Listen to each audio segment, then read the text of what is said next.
taking dogs for a walk, and you'll see all the verge here. So she's all done. The boys will probably leave their mark on it now.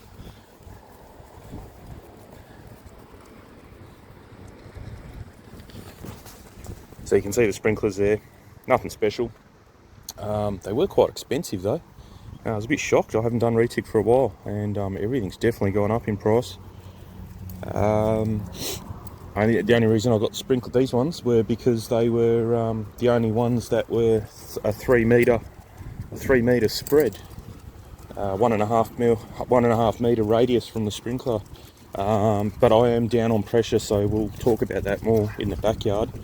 But all I've done, so you can see here, so that's how I've done the water there, and then under the path, and then up she goes over there. But we'll talk about it more in the backyard. Boom, morning everyone. Just back from our walk. That's what happens when we come back from a walk. They're all buggered. It's going to be a warm day today. It's only early in the morning, and it's already like 18, 19 degrees.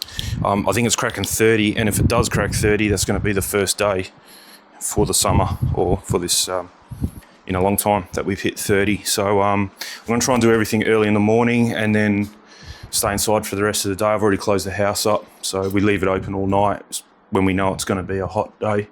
That way you can delay putting the aircon on until about kind of 2ish in the afternoon. So I've got a list out there of a few things to talk about. So you can see Retic. So you would have seen that video walking the dogs there. I'll slip in some more photos because I did take some photos while I was digging the hole. I didn't do any videoing. I just wanted to be kind of left to it. But anyway, I dug the big trench. It's about 40 metres long. So yeah, it's quite long. Took me a while. Put all the sprinklers in.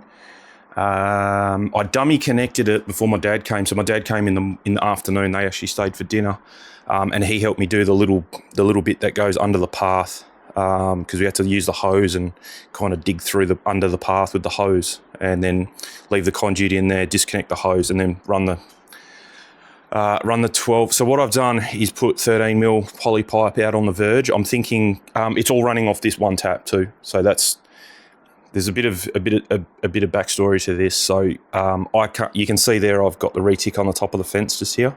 I can't have the Retic in the ground because these two dig it up.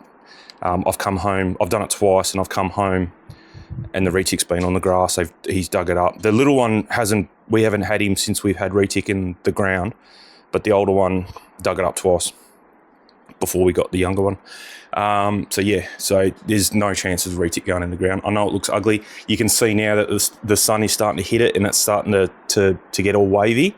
We're going to fix that, so bear with us.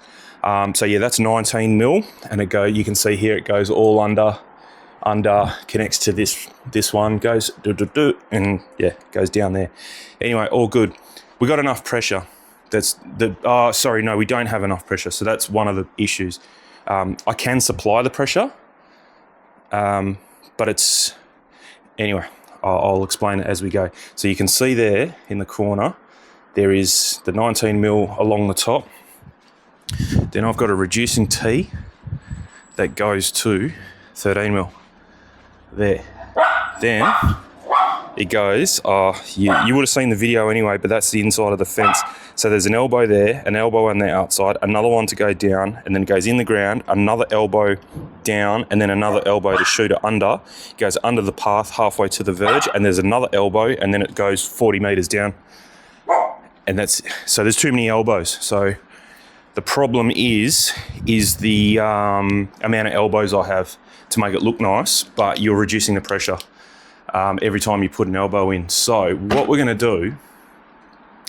do is Dad's coming back on Friday, because I've got a day off again on Friday. So he's going to come in the morning, and what we're going to do, I'll have this ripped down already. I'm going to rip, because there's too many sprinklers here. So when I first did this a couple of years ago, this works really well, this system. The only thing is it does get all a bit ugly looking, and I've got double the amount of sprinklers that I actually need. I think there's almost 30 sprinklers just here.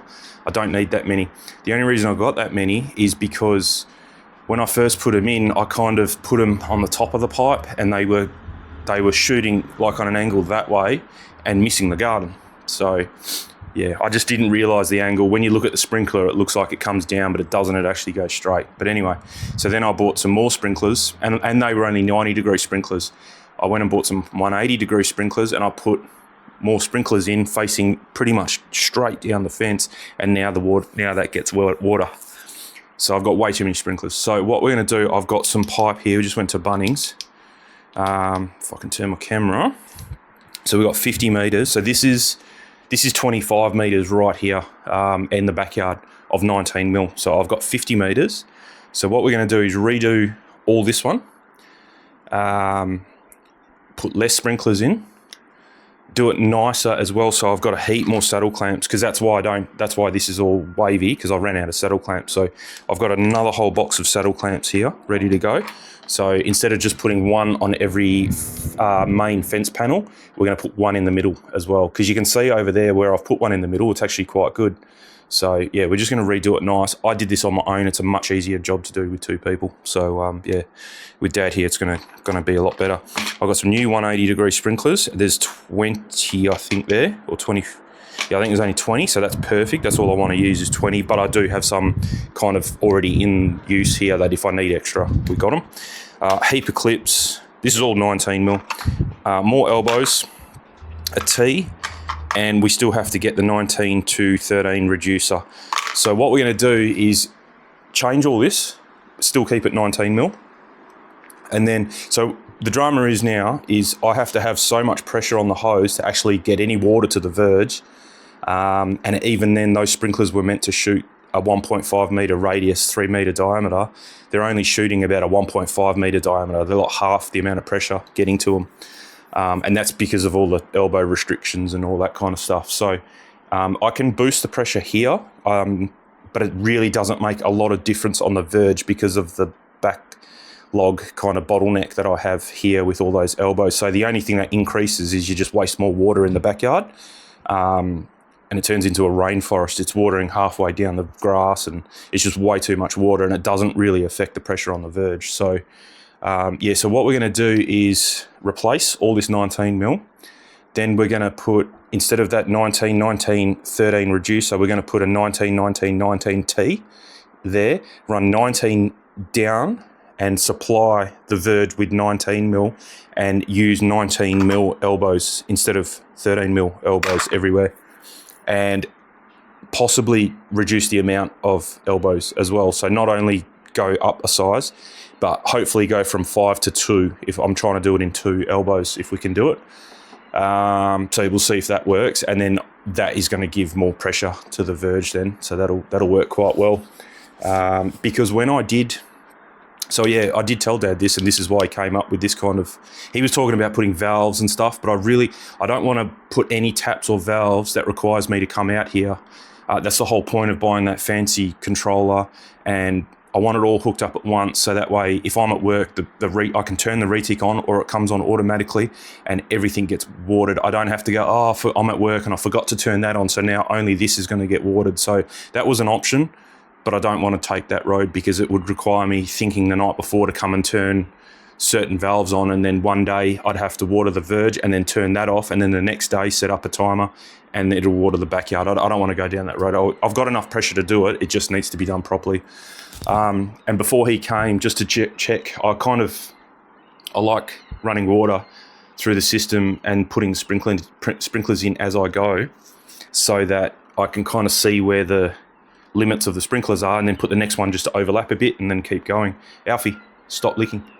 So that's what I did, and I just dummy runned it. So with no elbows, same size pipe, same reducer, through the fence with an elbow, but then there was no other elbow after that. All I did was just dummy hook it up with just above ground, and it was shooting water like it was watering the road almost, and almost up halfway down the path. So that's how I set all the sprinklers up, and all the plants were getting water.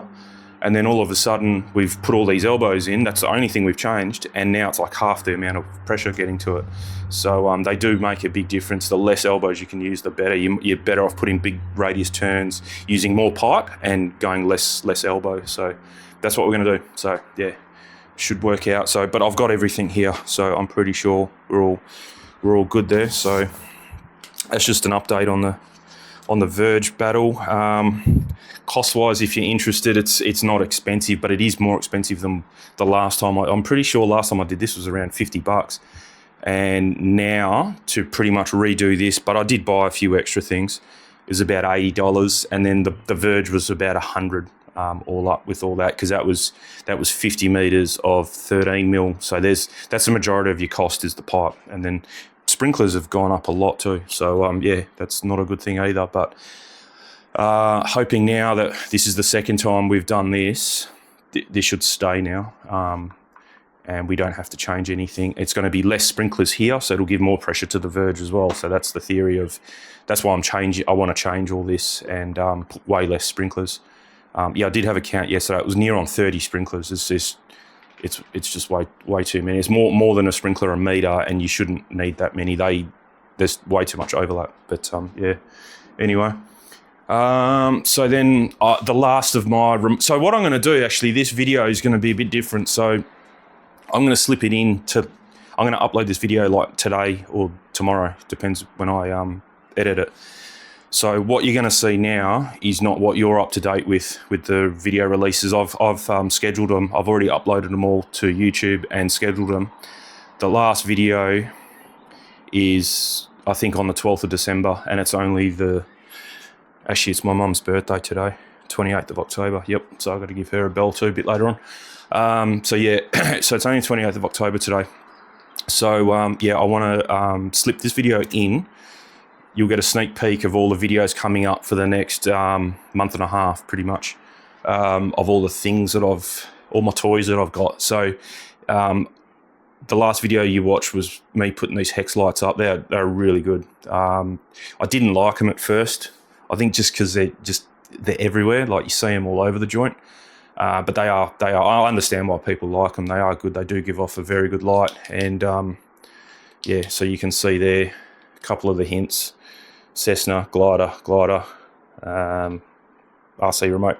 So yep, went and did it. I didn't wait. I was too impatient. I didn't wait for the sales. I was talking about in the video. I was going to wait for the sales, but I did mention in one of the videos because I ended up still getting a pretty good deal, because one of the guys that I had to rejoin the club, obviously, to fly at, and I was telling a guy there what I wanted, and he goes, I work at a hobby shop, and it turned out it was the hobby shop I was looking at buying all my stuff from. And I won't say the whole story again because you'll hear it in the other video, but yeah, he ended up looking after me price-wise and gave me a few bargains, so it worked out all right.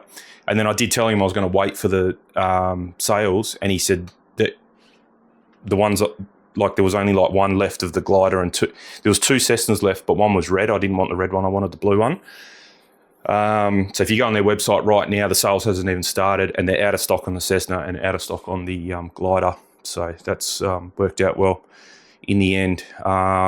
He looked after me big time on the transmitter. I actually got a better transmitter than what I thought I was going to get for less money than the other transmitter. So it worked out well. So, and I've been trying not to buy too much stuff like I had last time. I had spares for spares for spares. I had every tool under the sun. Obviously now I'm not building them. I'm going to buy all my planes with this plug and play kind of setup.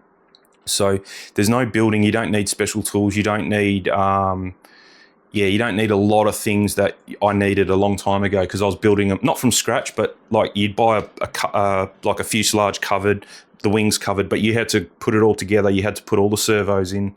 You had to find a place to put the speed controller and wire it up, and you had to make your own servo extension leads and things like that. I'm not doing any of that anymore. That was kind of the reason I gave it up. I just got sick of building. I don't have an area, like you need a table and chair. You sit there for a couple of hours, put it all together. Yeah, it's not going to happen, especially with the way my back is. I can't sit like that for a long time and just lean over and do things like that.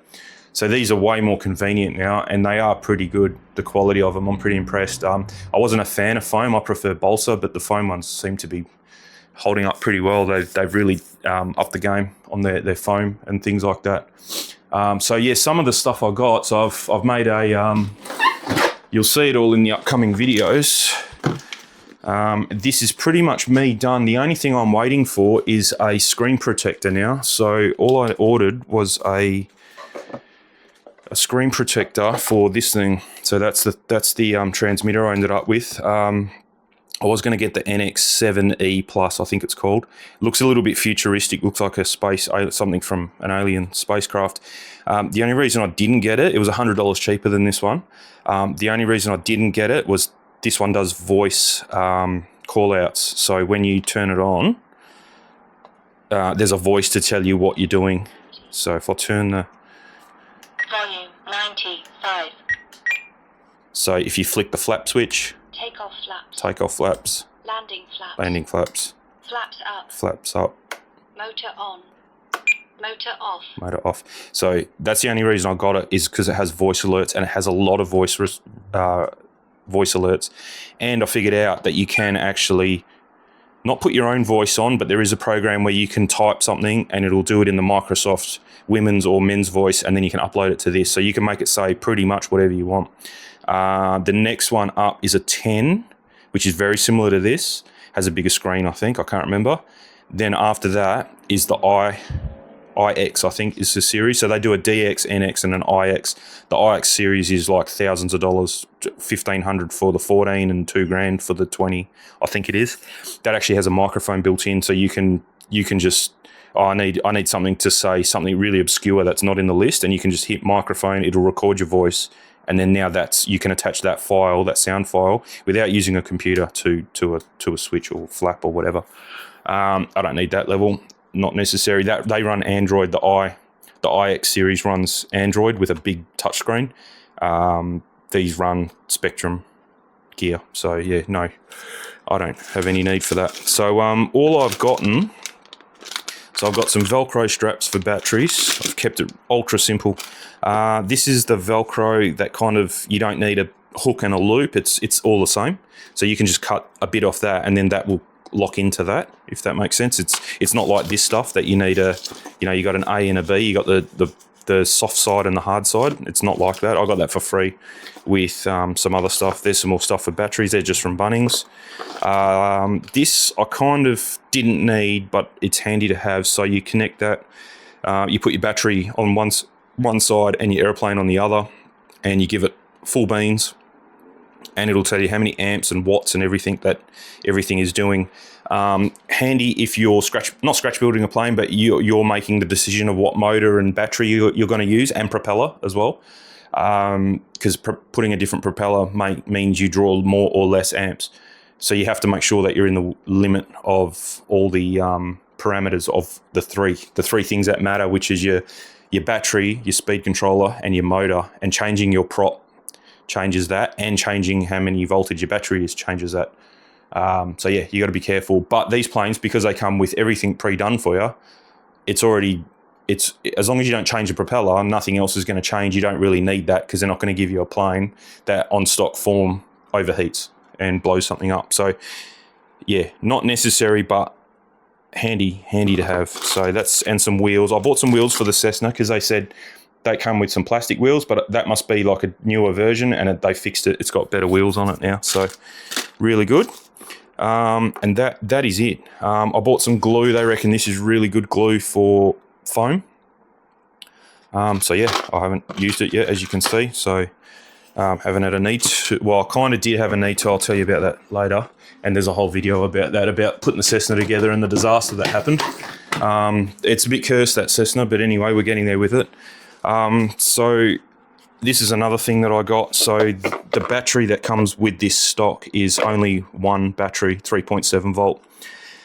This is the battery that comes with the NX10, which is the next model up from this. Exactly the same transmitter, but just an NX10. So what I did was grab a battery out of an NX10.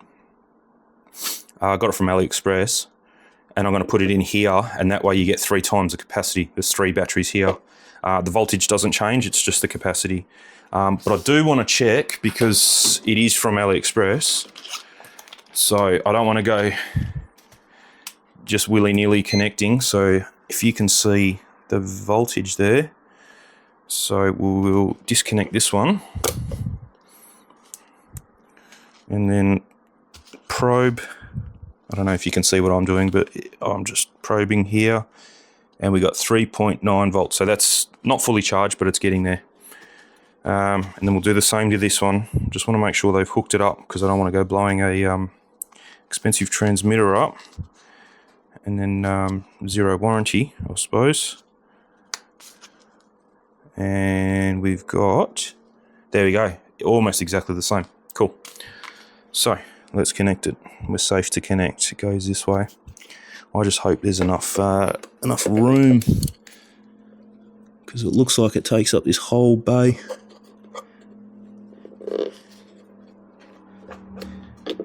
Oh no, it's actually better than the other battery. That's cool. Yeah. So yeah, I'm going from about 6 hours use time to 18 now. So that's absolutely not necessary. I mainly, there you go, so she's working. 95. Beautiful. Yep, lovely. I didn't do it really for the,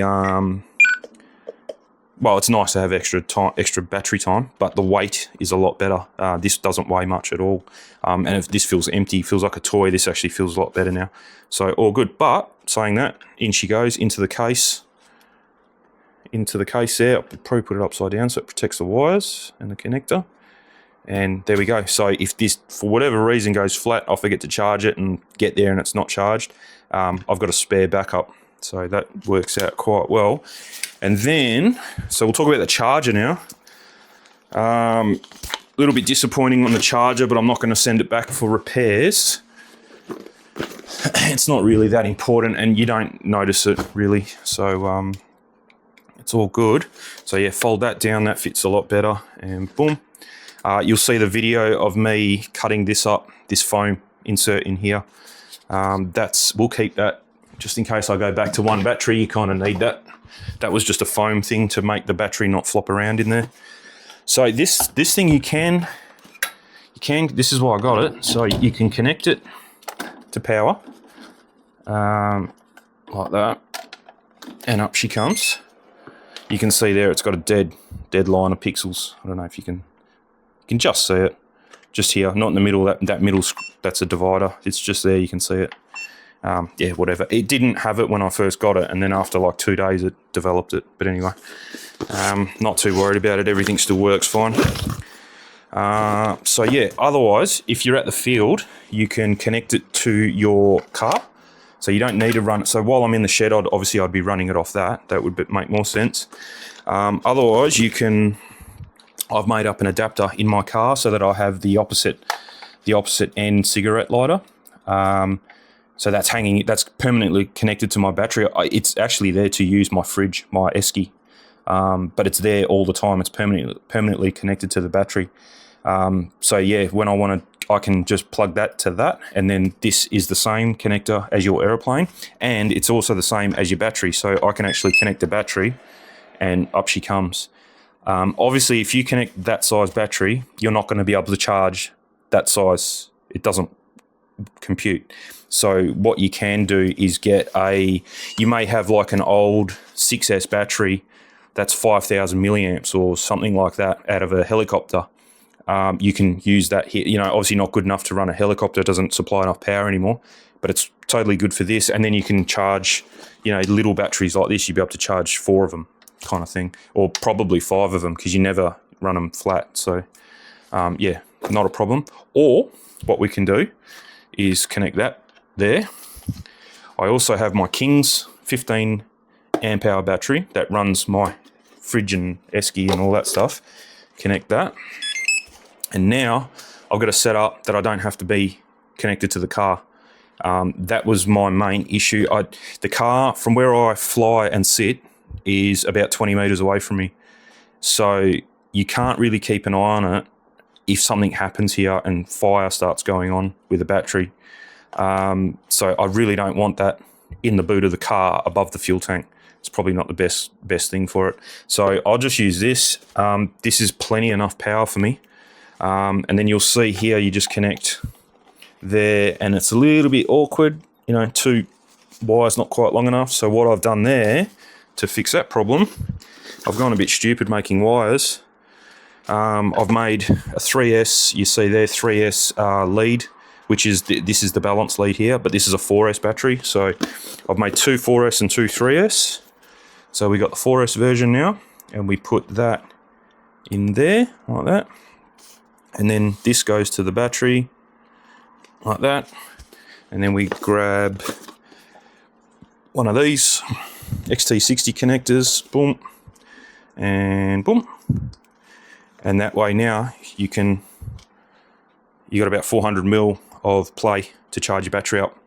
And by doing that, now allows me to put the battery in this and zip it up. And if it catches fire, it's contained in here. This is like a fiberglass fire suit material. So yeah, it's no problem. So that was the reason behind these leads, and this will do two batteries at once. So one lead is a little bit longer than the other. I did it so that way you can stretch over. But anyway, we got all that in there. We got spare fuses because that actually happened to me at the park. So spare fuses for the cigarette lighter. I didn't realise that it only had a 2.6 amp fuse in it. 2 amp fuse, and these charge at 2.6 amp. So it did turn on and start charging, and then I came back to it like 3 minutes later and it was dead and it wouldn't work. So it was the fuse had blown. So yeah, but yeah, cool charger. So this is your channel. So this is channel 1, channel 2. So battery 1, battery 2. Press that. Obviously no channel 1, no batteries connected. Channel 2, there's all your information for this battery. So it's 15.27 volts currently, and each cell, because there's 4 cells in here, it's a 4S battery, they're your voltages for each of those cells. So very even. I've balanced them, so that's a good idea to balance them every now and again. Plus when they charge, they balance anyway. So yeah, very simple. It does everything, and it can supply a lot of power. Another cool feature it does, I didn't even realise, I think they all do it now these days anyway, is it has USB-C and USB-A out. So by having that in the field at my table, I can charge my transmitter, because my transmitter has a USB. It's got the old school one, but whatever. It doesn't have USB-C, but at least I can charge it up in the field. If I need to, you can charge it up between flights and get enough power to fly for the rest of the day. So pretty good. So that makes that second battery here kind of redundant, but not really. It's still a good thing. I mean, it takes me 20 minutes to drive to the park, or 15, 20, yeah, about 20 minutes in traffic. So I could even just charge it without even this on. This has USB as well, so I could be charging while I'm driving there. The transmitter and batteries, I suppose. You could easily charge batteries while you're driving. It's not a problem. But yeah, everything kind of fits in here. Now, I did buy some new foam, so I've got some new foam just sitting there ready to go for this, because I wasn't kind of happy with the hack job that I've done here. This was for something else, and I've kind of made it fit my scenario here. But I want to live with this for a couple more, maybe another month or so. And if I don't need anything else in here, or I'm happy with this setup, then I'll get the new foam and I'll just trace this and cut this exactly. The only thing I might change is this compartment here. This is just a toolkit with a heap of little screwdrivers. So back in the day, I used to have a massive tackle box full of tools and all sorts of stuff. I'm not doing that anymore. That's all I'm bringing is just some odd and end kind of things like that. What's going on there? Oh, must go from here. There you go. Yeah, so that's coming. Oh, and then I got this little. This is handy as well, because you may land your. I wouldn't call it necessary. That's up like that. So all you do is connect your main plug. I don't think you even need to connect your main plug actually. Connect your balance lead. So you can see there's a black lead, so that's your negative, and then the positive is the positive for each cell. They just share a negative, and it says here negative, so you just connect it up that way. And then same story, that's telling you all your voltages for each cell. If you need, so and also it says here 37%, so I've got 37% left in this battery. So it's not a good idea to store them flat or full. You want to around 40% is perfect. So that's what this does. The charger, you put it into storage charge when I come home from the park, and it'll charge or discharge to get to 40%.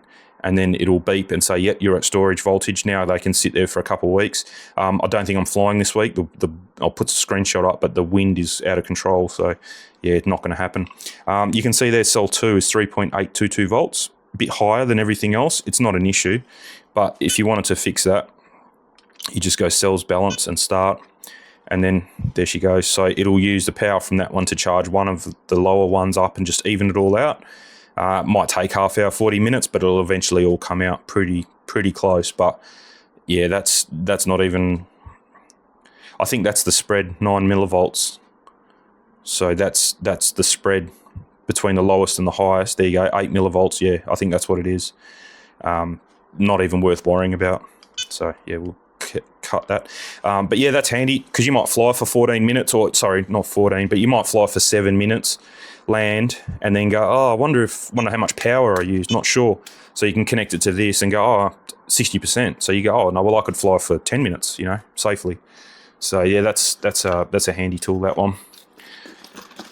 What else was there? I'll get my little list and I'll come back to you. So we'll talk about the glider first, because that went on. Oh, actually, talk about this glider. So my mate gave me this one. So what happened was, and the whole reason not the whole reason, but one of the reasons I got out of this 5 years ago was I had a Sebart Angel balsa wood plane, really nice pattern plane. It wasn't a full 3D aerobatic plane, but it was a fast-paced kind of aerobatics kind of plane, a bit more scale aerobatics. Anyway, so this story leads to the Cessna. Put Loctite, as you think you should, put Loctite on things, and it lasted about a year, and then the Loctite actually ate the servo connector that controls the elevator. It couldn't bugger anything else up. I would have been fine. I would have been able to land it, but without an elevator, you're dead in the water. But if it ate the rudder and the rudder didn't work, I could still land it and get it back and fix it. But no, it did the elevator. So I was like, oh, whatever. Went straight in, wrote the nose of the plane off, gave it to my mate. I said, look, I'm not going to fix it. I can't be bothered. You take all the stuff out of it, give it back to me, all the servos and the motor and the speed controller. That's all the expensive stuff anyway. And he kept the plane. Anyway, to this day, he's still flying it. He fixed it. Did a much better job than I would have done. He's right into his 3D printing, so he 3D printed a motor mount and all the bits that kind of got smashed out of wood. He's redone it. He's redone the cowl, and he's done a really nice job. You wouldn't even know. But he loves that stuff. I don't. So, yeah, I'm not going to do it. So anyway, when I told him I'm getting back into it, he goes, well, I got a plane for you if you want it. It's this plane. He flies jets, helicopters and stuff like this. So this thing is just way too boring for him. But I do like gliders. I don't mind them. So he gave it to me, had a receiver in it and everything, ready to go. All I needed was a battery. Told my other mate that I go scootering with, he goes, well, you can have a battery here. They've been sitting here for 5 years. I don't use them anymore. So he gave me that little 1.3 battery. Perfect for that. That's exactly what it recommends. 2 meter wingspan, flies really nice. Can't fly it fast because otherwise the surfaces just don't have enough power to overcome the wind that's going over them because it's going too fast. So slow flyer, it's really light and thermals very well. So yeah, got that for free anyway. So that's one. I wasn't going to get, if he had given me that one before I bought this big one, I probably wouldn't have bought the big one. I would have just kept that one. I don't need 2 gliders, but yeah, I'm not going to say no to a free plane. So it worked out quite well. But then yeah, anyway, got this one. This is a lot heavier, a lot better built. The quality of the foam is much. I mean, that thing's had more hits than Google. That one, that's pretty rough on the outsides. But yeah, obviously this one's brand new and a lot young. That's probably about 10 years old, that plane. But yeah, this one's a lot nicer. It's got a landing wheel. I won't take the wings out, but it's a 2.5 meter wingspan. Still thermals very well. You can see here, you just slip the wing in, and it's that's where your spar connects to, and then that's where all the electronics for the wing, which is servos and flaps. That's all it's got, and it just clicks in. It's a really nice system. This FMS, that's FMS, and that's FMS. The Cessna is FMS as well. It's a really nice system. Then I bought some of this roll 6 meters. I thought would have been enough, but I've just ordered another roll of 6 meters. To make wing bags and protectors out of. For me, I do all my damage putting it in and out of the car and storing it. So yeah, these were kind of a must. So I've got so yeah, that's one bag holding 2 wings with a divider. It's pretty much like bubble wrap, but hardcore bubble wrap, and it's aluminium as well. It's soft, and you know it's definitely going to protect it, but it's got air in it. It's like bubble wrap, but bubble wrap on steroids kind of thing. You can't really pop them. It's for insulation for windows of RVs and 4-wheel drives and stuff like that, but it works really well for this. And then this is just it's Gorilla Tape, but it's the cheap one. I don't have the sticker for it anymore, but it's just a cheap one from Bunnings. I can't remember how much it was, $12 for a roll of 50 metres or something. And I still got heaps left. Same thing, we did it for the Cessna. So this is a bit different because individual bags I've done. Individual bags, and then inbuilt the spar and landing wing struts into the bag. So that way you don't forget them, because if you do rock up and you forget the wing spar, or either one of those wing struts, you can't fly. So yeah, if they're with the wings, then you can't forget them. So we're all good there. This Cessna flies really well. I was pretty impressed with that. Really impressed. A little bit of glue leakage there, but that's okay. So yeah, you can see there it's got no cowl on it, and the motor is exposed. So story time. So what happened was, these don't normally sit here. I've only just taken them down to show you guys, but I'll put them up later. So I've redone put new foam on the things here, and we got one more plane coming. I'll talk about that later as well. But yeah, anyway, so that's all good. That's finished, flying really well. This thing, we put it together. A video will come out. You'll see it eventually, and you'll see the drama I had. So stupid me went and put Loctite on again. That's why I said the Angel and this were connected. So totally forgot. You know, it was 5 years ago. And I thought I better go and put Loctite on the landing gear, because obviously that gets a knock, and it'd be good for that not to come apart while you're flying. So anyway, did that. Was building it. You'll see it in the video. I flipped the plane over and it falls out. The landing gear bit falls out. And I thought I forgot to tighten it. I look at it and it's literally eaten the plastic to the point of it's like a crumbly blue foam. I used blue Loctite. And the Angel took about a year and a half for that to happen, because it was on nylon, so obviously a bit stronger. This plastic is not nylon. It's just in 5 minutes it's gone through it and just chewed it right out. Unbelievable. So in the end, you'll see the fix that I had to come up with. It took me a few goes to get it, but in the end, I got my Dremeled a whole section out, filled it up with JB Weld, put my own threaded inserts. So these were the original screws, 4 of them, tiny. I think it's only an M3. That's all it's going to be. I ended up going to my own threaded inserts. So all they had were these ones. These exact ones, because I was going to actually replace them. So tiny little M3 thing like that. 4 of them to hold all that landing gear in. Obviously fine. There's a lot of stock ones rolling around and still all good. But I thought while we're here, yeah, it's the old thing. While we're here, we might as well make it better. And I ended up using these a little bit more substantial. So that's an M6, I think. Yeah, I think it's turned it into an M6 thread. And I've embedded that into the wet JB Weld just before it went off. And yeah, way better now. So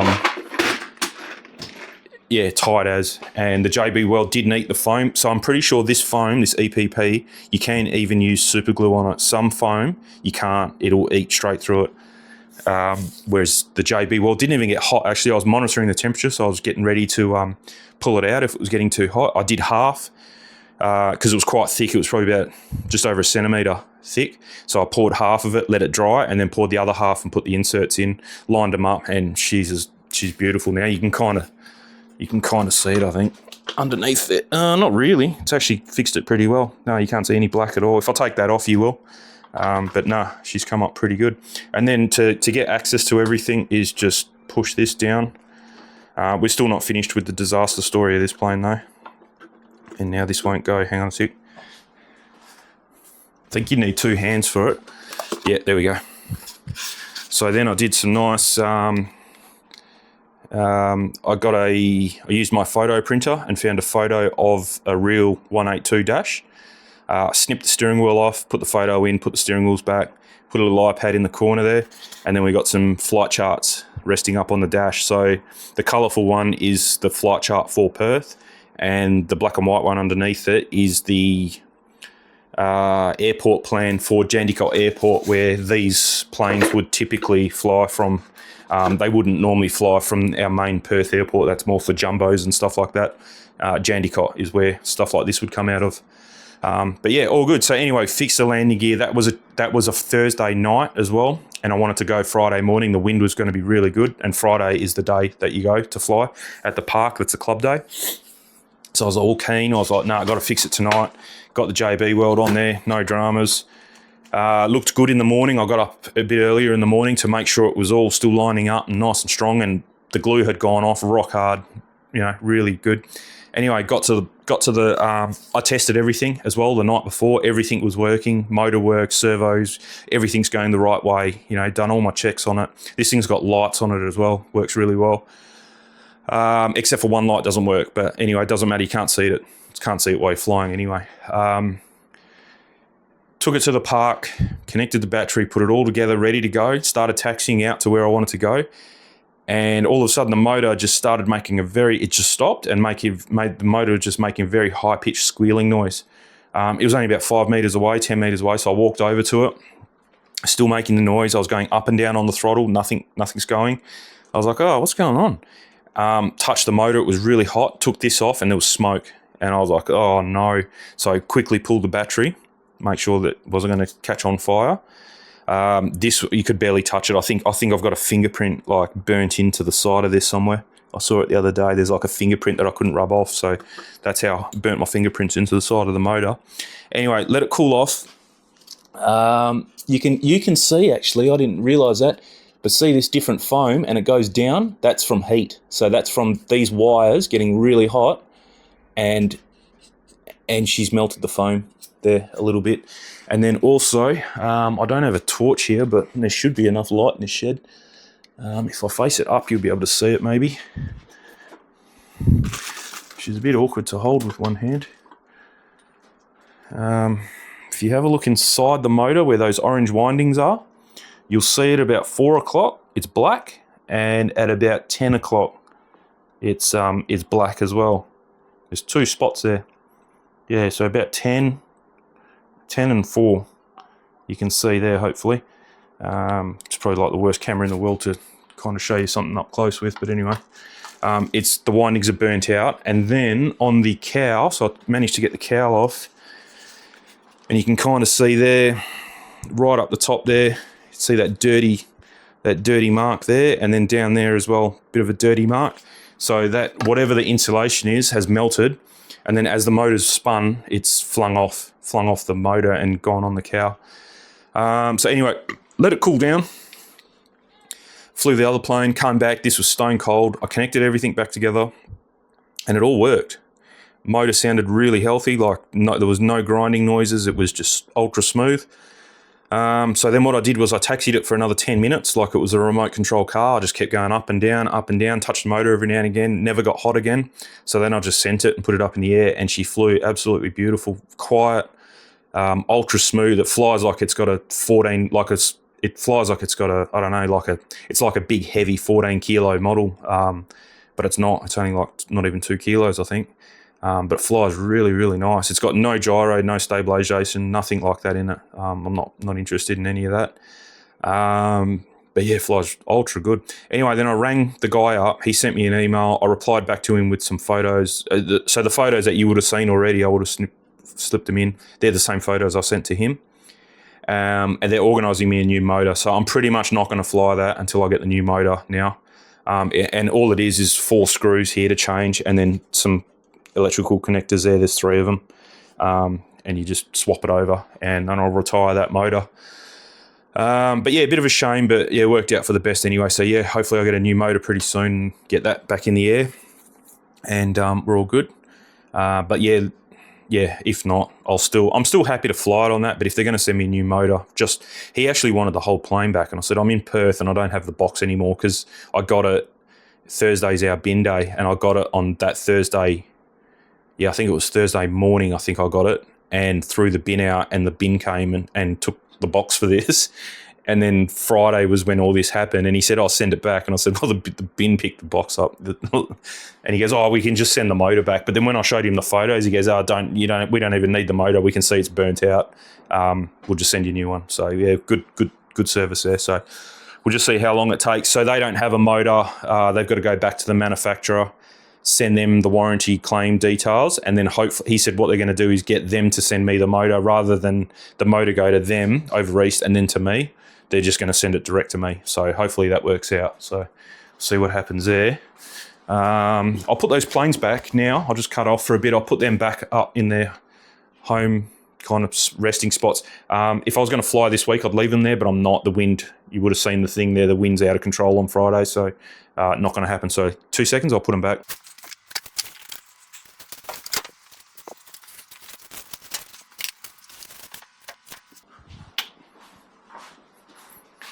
Okay, all done. So yeah, ultra easy, no dramas. Yeah, and those things mean that you don't really have to think about too much. You can fling the thing around, and if it bumps it, it bumps it. It doesn't stuff the foam up. So very good there. Let's just see what else is on the list. Phone's in the sun. So the battery we've talked about, that glue, the balancer, the Cessna and all the drama associated. The charge cables, the wing bags. Oh yeah, so I bought another roll. I'll show you what I got left over after 6 meters. I kind of jagged it really well. I think it's in here. That's it. That's all there is. That's you can't really even make a protector for a rudder or anything. Jagged it really well. So I got another 6 meters coming. It's kind of not cheaper, but it's not worth buying 3 meters. You can buy one roll, but it's like $34 or something, and for $40-something you get 2 rolls. So I've just got 2 rolls. I'll put a picture in. It's called a E-Flight Sportix. It's kind of a replacement for the plane that I crashed. It's not a full aerobatic. I said in, well, you haven't seen it yet, but I will say in one of the videos, I'm not interested in doing the full-on hovering kind of stupid aerobatics, low-level stuff. I prefer the high speed, nice smooth maneuvers. So that's what this plane's made for. It can do 3D, but I'm going to try and not do it. And yeah, I don't want to crash it. So yeah, it's foam as well. It's E-Flight, so pretty good quality. Comes with everything, including a receiver. And that's exactly what I'm after. I can pretty much charge a battery here, go to the shop and buy it, go straight to the park, connect it all up, and she's good to go. Do a quick thing. And actually, that transmitter has that plane stored in its database, so you can just say, I've just bought this Sportix, and it'll go, yep, create a new model for you. It does everything perfect, and off you go. You don't even, but even if you got to do it from scratch, it only takes 5 minutes. It doesn't take very long. So yeah, so that's coming. I haven't ordered it. So there's a guy locally to me, one of my closest hobby shops actually, and he's got the best price that I can see online. By about $40, $50. So I rang him up. He said he's going to get them end of November. So I said, okay, no worries. I'll come in then and grab one. But you can buy them online. There is another hobby shop in Rockingham. It's about an hour away from here. Not really too keen. They are. The only good thing is they are open Sundays. So if I do get a chance on a Sunday, that's pretty much the only day I'm going to drive down there. It's an hour on a Sunday morning. I'd have to leave here at 9 to get there for 10. They open at 10. If I was to go like during the week, it's an hour and a half drive, easy in traffic. So I'm not keen on spending 3 hours in the car. And he's not that cheap. He's like $550. I think he's about $50 more than the guy that's only 20 minutes from here. So I'm happy to wait. I don't need it yet. I've got all these other planes that I've only just made in like 3 planes. So I've got enough time with them to get to know them a bit better before I go and get another one. But yeah, no, that'll be good. Comes with everything. So I was looking at other planes. There are other better planes, but they're about the same price, and you still have to buy another receiver. And you'd have to buy I was looking at replacement motors. Like back in the day, that would have been a $20 motor for that Cessna. Now it's $80. It's the prices have just gone absolutely ridiculous. Everything that you thought, 5 years ago, what I remember prices in my head, it just triple it. It's just crazy. I don't know what it is. So yeah, it's more efficient or more cost effective to buy them in that form of plug and play or bind and fly. Really, bind and fly is what I'm getting. You literally just bind it to your transmitter and fly it. Plug and play means plug in your receiver, bind it, and then go. But you have to supply the receiver. Now, back in the day when I was buying receivers, obviously they weren't as smart as these ones. These ones have varios and telemetry and stuff. But you can still buy ones, very simple ones that have none of that, and they're over $100. Whereas we were buying them for about $15 back in the day. They were non-genuine Spectrum ones, but they worked with Spectrum, and they were about $15. A genuine Spectrum one was probably about $40 for a 4-channel, non-fancy one. And now, the one I got in that glider, because it's got vario and telemetry, is $170. Like, we were buying planes for $170 back in the day, and now that's what a receiver costs. So yeah, I don't want to be. That's another reason I want to kind of keep the plane count down a bit, because it's just too expensive. And I'm trying to buy planes that all use the same battery. So I've only got 2 4S batteries, 2600, and all the glider. That's what the glider takes. That's what the Cessna takes, and apparently that's what this new plane's going to take. That new plane will take 4S or 3S. But it works on 4S just fine, quite happy. So I'm going to run it on the batteries I already have. So now that I'm going to have 3 planes that use the same battery, I may buy an extra battery, but I don't have to buy totally different batteries that only suit one plane. So yeah, it works well. The only thing I'm waiting for now is the extra material to make the wing bags and a screen protector for my transmitter. So that's the only thing that's coming in the mail. After that, apart from that new plane, I'm pretty much done. So yeah, I think I did mention in one of the videos, it's like if you're thinking about getting into a hobby, you like the remote control kind of side of things, but planes seem expensive. They're not expensive compared to other hobbies. Like I've had boats, cars, and helicopters as well. And to me, helicopters are next level. You got to be really invested in learning how to set them up. They're not as simple as a plane I can set up in 5 minutes. A helicopter requires me driving somewhere to a mate's place to set it up for me, because I can't get my head around it. There's a lot of different systems on it. It's not as simple as what you think. It's not just a spinny thing. That there's computers on it. There's different computers as well. There's gyros. There's flight stabilization computers. It's pretty technical. So don't get put off by it. If you're into it, definitely look into it. There's plenty of videos on how to do it. I just didn't want to invest the time into learning how to do it. I didn't get as much out of it as I do planes, so I didn't want to learn how to set it up. So helicopters were a write-off for me a little bit. I did enjoy it, but no more. Boats are expensive because their motors are very expensive, because they're high amp, high wattage motors. And the batteries, you need really good quality 90C, 130C batteries, the discharge rate. So the batteries cost an arm and a leg, and normally you got 2 of them for balance. You don't just have one in the middle, you put 2 on the outside. So you have to have two of them. They're very expensive. So nothing really breaks on boats unless you smash it. It's always a fight keeping water out of it. The motor and sometimes the speed controllers and sometimes the batteries are water cooled. So you have little pickups in the water with tubes that go in the boat and then circulate around everything and then spit out the hot water. Works fine, but yeah, you're always trying to keep water's always a fight. And you've really got to find somewhere. Like, there's not a lot of places here to go to, especially those fast boats. They do like 150, 200 k's an hour. So there's not really a lot of places you can go. Obviously, you can't take them to the beach. There's too many waves. Around here, you're very, very limited. I also had a 1 meter sailing yacht. That was good fun, and you could take that pretty much anywhere. But because it had the keel on it, you've got to take your shoes off and walk in water. You don't know if there's glass or bird poo.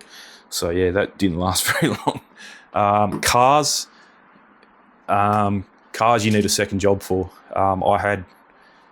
Mine were all off-road. I think on-roads are even more expensive because you're changing tyres more often. They're not cheap. look, when I was doing it 7 years ago, it was probably 7 years ago, it was $60 for a set of tyres, $100 if you really wanted the good ones. Nowadays, it's probably $200 for a set of tyres. It's ridiculous. The pricing's just gone really stupid. Again, the batteries are more expensive, the motors are more expensive. Plus, you've got the ongoing cost of tyres, gears, suspension oil. You're always redoing it, and it was way too fiddly for me, so I gave it up. So yeah, planes are a bit of an outlay, straight up. But as long as you don't crash, you're not spending any money. There's no parts that wear out in them. Yeah, as long as once you know how to fly. So the upcoming videos are pretty much all about remote control planes, because that's what I'm doing. So there's like 5-6 videos coming up about picking the plane first. I think was one video, picking the right plane. So obviously if you're starting out, go a glider, no landing gear to brake, very slow flying, definitely not that 2.5 meter one. That's a bit faster. But the top one there, the Radian, it's a E-Flight Radian Pro, I think it is. It's a puppy dog. Anyone can fly that. Everything happens so slow, and it can fly at like walking pace. So you're never going to get in trouble with it. So it's pretty good. As long as you learn on the simulator. So I did, one of the videos is learning to fly on the simulator. I talk about choosing the plane in that video as well. So yeah, if you're keen, definitely give it a shot. Without buying anything, I mean, you can buy, there's plug and play, bind and fly, then there's ready to fly, which comes with a transmitter. So you can buy a plane with everything, transmitter, battery and charger ready to go. To try out, don't expect that transmitter to do anything more than control that one plane, because that's all it does. There is no screen on it, so there's no adjustment. The plane probably will fly pretty good, but it won't fly as good as that, unless you can get that exact plane with the transmitter supplied and everything. But you can't adjust anything. So yeah, it's a bit difficult. Now, and also that Radian Pro has ailerons. That's why it's called a Pro. The normal Radian doesn't have ailerons or flaps. It's got both ailerons and flaps on the wing. The normal Radian is rudder elevator only, and that's it. And the wings look like bananas. They're upswept. That's how it flies nice with only having a rudder. It's always self-riding. I wouldn't recommend them to learn on. People think they're okay, but it's kind of I did say it in one of the videos. If you do get that, it's like learning to drive an automatic car. So it is easier, but eventually you're going to want to drive a manual because it's better. Yeah, I wouldn't limit myself to that. So just start off with rudder ailerons. You don't have to use the rudder. So what they do in that version, the rudder, they connect it to the aileron stick so that you're using the aileron stick to control the rudder. Whereas in this version, the rudder stick controls the rudder and the aileron stick controls the aileron. So it just doesn't make sense. I don't know why you would do it. And it doesn't fly as nice. So yeah, skip that version, go straight to ailerons. Flaps are not a big deal, but I think it comes with flaps anyway. But yeah, definitely simulator first. Learn to control on that, then go out. I don't know what they're worth here, I'm not sure, but maybe $500-600. You get the plane, controller, battery charger, the whole setup ready to go. And at least you can try it out for that price, and you can fly that one plane for a long time. You can see here it's quite windy. It's not going to fly in wind like this. No way. You can probably hear it on the microphone. There's no way I would fly that Radian in this wind. It just wouldn't like it. It wouldn't crash, but it wouldn't be very fun to fly. The Cessna would probably take it. It's only a 1.5 meter wingspan, but it is quite heavy and bulky, so yeah, it'd probably be okay. That glider there will cut through it like butter, wouldn't even care that it's windy. So as long as you keep the speed up, as soon as you start getting too low, then it's going to get started buffering around. But if you keep the speed up, no problems. So you got to pick the plane. But obviously, if it's your first plane, your options are limited. So yeah, that's it. That's my list crossed off. So all good. So that's all it is. I'll slip this, like I said, I'll slip this video in to today. Oh, that was one thing. I've just seen it now. Made a foam cutter. just whip that up. So it's a 90-degree bracket from Bunnings. I cut the little support, 45 support off. I probably could have left it. It's not in the way. But yeah, and then just some wire. So that wire, I already had it from my previous one. So I've got like a handheld foam cutter. Where is it? Was here. Oh, here it is. So that's, I just broke it. But anyway, that's all it is, which you can get by with. The only thing is you can't control the 90. So, and that's why I wasn't happy with that case. So I used it for the first time. I used to have a big torch and stuff like that in there, and I used that little handheld one. But obviously you can't do a good job when it's just handheld. It just goes all over the place. So I made that one, and I did have the wire here somewhere. And then I moved here. It's I think it's for your vape. If you got a vape machine, you put this wire in. That's the same wire that you use for a hot wire foam cutter. Done all the wiring. The wiring's not too difficult. It's literally you're just short circuiting. That's all it is. So you've got one wire here, positive or negative. I've put negative at the bottom, but it doesn't matter. And then it goes to there, which connects to that wire, which then goes up here, and then the other side of the wire is positive. You connect it here to, I just used an aeroplane plug, connect it to your power supply. Adjust the voltage, I think it sits at about 10 volts or something like that. This thing goes almost, you can make it go red hot, but you don't need it. You want to just dial it back just before it goes red hot, and then you can run your stuff around here, your foam, and it stays exactly 90, this stays 90, and you get really nice cuts. So, yeah, so that works well. So I'll use that probably one more time to do that, and then I'll have to hide it on the roof somewhere. I'll hang it up because otherwise it's going to be in the way forever. But I did have one of them. I bought one, like a proper one from eBay. It was, I can't remember. It was the same story as my press. Bought it for a job, used it once, and then sold it because I was like, I'm never going to use it again. And then I needed it again, so I had to make one. Same as that, I made that one. That's a separate video if you wanted to watch that. But yeah, I just needed it for one job, so thought I'd just make one. Took me a couple of hours, and that was it. So, yeah, all good. But yeah, like I said, I'll slip this video in. You'll see it like within a day or two of me filming this video. You wouldn't have known about, so the video you've just watched is me putting these lights in. These are a month old, 6 weeks old now. So yeah, gotten used to them. They're really good. No more dark spots. And yeah, you wouldn't have seen any of the planes but like I said, that's pretty much all the videos that are coming out now until almost Christmas time, is all about planes. So yeah, sorry about that if you're not interested in planes, but it's just what I'm up to at the moment. So that's what's occupying my time at the moment. So yeah, all good. But it'll give, I don't know, something a bit different, a bit out of order, but yeah, it's okay. I think it'll work out okay in the end. So all good. But yeah, we'll finish this retic off on Friday. Oop, the door's gonna come and clock me in the head. Finish this retic off on Friday, and hopefully that all goes well. And we're getting ready for summer. That was why I was watering the verge with the hose, but I had to get my little step ladder out, put it near the fence there, hang over the fence, stretch the hose out from over there, and I could water a few plants, and then I'd stand up on that planter and then water a few, and then go around the front, water a few. And the main reason I'm doing it is because the hose that we got over there is filtered water, and I really don't want to use filtered water to water the garden. So this tap here is unfiltered. I had the plumber come and hook this tap up, bypassing the filter. So that's why I want everything running off this tap, all the retic running off this tap. So we're not running all that water, hundreds of litres, through the filter and wasting the filter on plants. They don't care. So yeah, all good. Anyway, we'll see in a week or two. I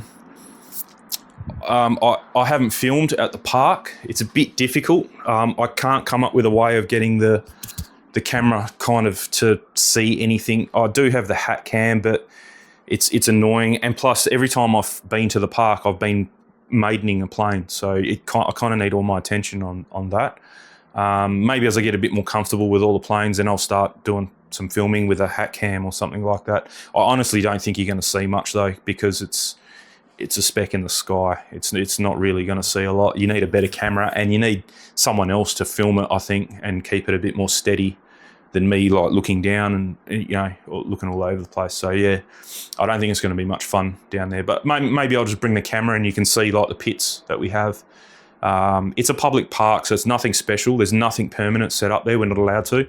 It's literally a public park that we fly at, and the council gives us permission to fly there. So yeah, it's not like we've got covered pits and tables and everything we've got to bring ourselves. So yeah, it's nothing special, but it is a very nice park, and it's amazing that we're allowed to do it that close to the city at a public park. I don't know how it's a thing, but anyway, it's an old club, so they got granted permission in the 70s, I think, kind of when this park was made. But if we used to fly jets and pusher props there, they're quite loud, and the council said pretty much ban them or we're closing your club down because we're getting too many complaints from the surrounding people that live there. There's houses 100 metres away, 50 metres away. So, so we had to ban them. They're back now because they are a lot quieter. It used to be 4 and 5 blade. Now they're 12 blade. So they sound like a blower. They're very quiet and they sound quite nice now. They don't have that high-pitched screaming noise anymore. They're back now. But one guy did have, I was there a couple of weeks ago, and he had a pusher, like a flying wing with a motor on the back. So that's a pusher because it's pushing the plane rather than pulling it like these ones. And they seem to be loud. The way that the air comes over the wing and then the prop chops them up, they seem to be quite loud for some reason. There's no difference. They've still got a motor and a prop. They're just facing the wrong way and they're right near the trailing edge of the wing. And they always seem to have that really high-pitched sound. Anyway, he flew it once and the the treasurer went over to him and he said, look, man, we can't have you flying that anymore. We'll put it on they've got a sound meter. They actually bought one back in the day when all this problem started. And yeah, it was well over 100 dB. And he said, no, look, you can't do it. And he goes, yeah, that's okay. I think he ended up crashing it anyway. So he didn't really like it in the end anyway. So it kind of worked out for him in the end. But yeah, they take a very hard stance on noise and where we fly as well. We've only got a certain area that even though it's a massive park, we're not allowed to just fly wherever we want. We've got to stay within the area, which is not an issue. It's quite a large area. It's no problem doing that. But it's mainly the noise. They take a very hard stance on the noise. And yeah, if you go there with a loud plane, they'll just tell you not to fly it or kick you out of the club because that's what's going to ruin it. So which is fair enough. All my planes are quiet as you can't even hear them from 50 metres away. So it's all good. So yeah. Anyway, have a good one. Hope you're interested in that kind of stuff.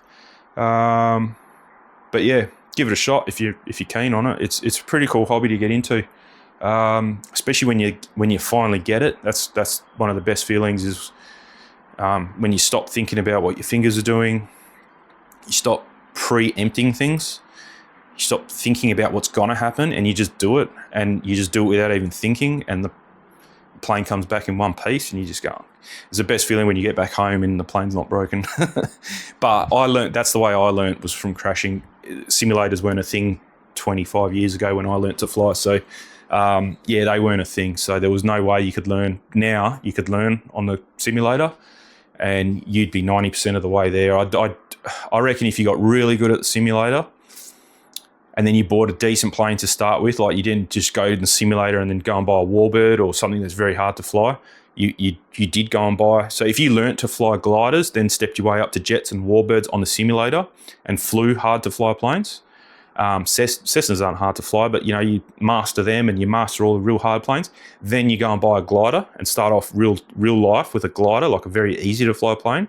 I don't think you're going to crash it unless something goes wrong that you didn't preempt for wind or something like that. So that's what used to catch me out when I was flying. So let's say you're standing this way, you're flying in front of you because you never want to fly around you. You just want to fly in front of you, keep the plane in front of you at all times. And you got a wind from left to right. So when you're flying with the wind, left to right, and you want to turn, all good because you're going with the wind and then you're flying. So you're already in the air. That's the hard bit. Then when you turn, you're kind of crosswind, which is cool. You got enough speed. Then when you turn into the wind, you've got more wind going over your wings than the speed you're doing. So say you're doing 10 kilometers an hour and it's a 10k an hour headwind, you've got 20k of wind going over your wings to provide lift. Sweet as. And you go up that way and then turn, and you're only doing 10k's an hour, and you turn crosswind. Sweet, no dramas. You can still kind of fly because you got wind, 10k an hour of wind going. You're traveling 10k an hour ground speed. But then when you come with the wind, you turn into the wind. Now all of a sudden you got zero wind speed because you're doing 10k's an hour and the wind is doing 10k's an hour. So you're just getting pushed by the wind, and there's no wind going over your wings, so nothing really works. It feels like your servos are broken. So once you get that around your head and know which way the wind's coming from, like now I do it without even thinking. I kind of know where the wind is and I know what's going to happen when I turn and stuff. But that was the trickiest thing for me, was turning into the wind or with the wind. Yeah, so if you're going that way, turning into the wind, you're sweet because you're doubling your wind speed. And if it's not windy, it's not a problem. But if it's windy like today, 10, 15k an hour, you've got to be doing 30k an hour kind of when you clock that turn. So that way, yeah, if you're doing 30 and the wind's 15, at least you've got 15k of speed and wind going over your wings for everything to work properly and create lift. Whereas if it's windy doing 30k an hour, you probably wouldn't fly in 30. But as an example, if you're doing 30, if the wind is 30 and you're only flying at 10, that's cool going that way. And okay that way, sweet going into the wind because you've got 40k of wind going over, even though you almost can fly backwards because you've got enough wind flying over to create lift and all your surfaces to move. But as soon as you move that way and you're only doing 10, all of a sudden and now the wind is pushing you 40, you're a piece of paper floating in the wind. Nothing's happening. You'll just tumble and it'll push you out. So yeah, that was my main thing. And you can set that up on the simulator. You can induce wind. You can tell it which direction and how fast. So I would definitely recommend that. But there are certain things that happen in real life that you can't account for on the simulator. So yeah, definitely start off with a glider. They're the best ones. You don't have landing gear to brake. You can buy gliders where the motor is kind of at the back of the canopy and not at the front. They're really good because if you do have kind of a nose-in rough landing, you don't stuff the prop and the motor up. It's all hidden behind you. So they are probably the best ones. But I do go over it in that video there that's coming up. You'll see it soon. Anyway, what the best kind of planes are. Yeah, if you insist on learning real time with no simulator, I would definitely get one of the ones with the motor up the back. But if you do master the sim, and I think I do mention in there 10 takeoff and landings from the runway, controlled flight the whole time. You do 10 in a row without crashing. That's when you go down to your hobby shop and treat yourself to a new plane, and not a warbird. Don't start off with a warbird. They're inherently hard to fly.